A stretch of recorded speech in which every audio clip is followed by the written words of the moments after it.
Udah jaga kotak ya. Ini kelihatannya mereka gitu. Syeda Ralen tidak menyia-nyiakan kesempatan jauh-jauh datang ke Aceh. Menteri Pariwisata dan Ekonomi Kreatif atau Menparekraf Sandiaga Salahuddin Uno pun ingin berbaur dan merasakan kearifan lokal. Ia tampak senang saat diajak ikut tarik pukat tradisional saat mengunjungi kampung wisata Ulele di pesisir Banda Aceh pada Kamis 4 Agustus 2022 pagi.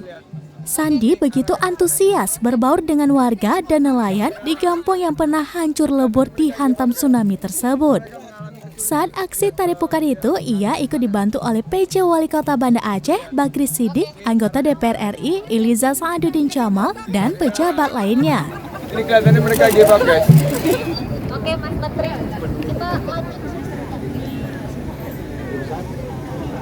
Setelah selesai tarik pukat, ia berkeliling kawasan Ulele dengan menaiki becak motor, mengunjungi kantor Panglima Laut, serta pusat rekreasi dan UMKM di kampung tersebut. Selamat datang. Terima kasih Pak Komandan.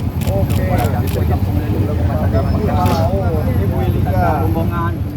Untuk diketahui, Kampung Ulele menjadi salah satu desa yang masuk dalam 50 besar Anugerah Desa Wisata Indonesia atau ADWI tahun 2022.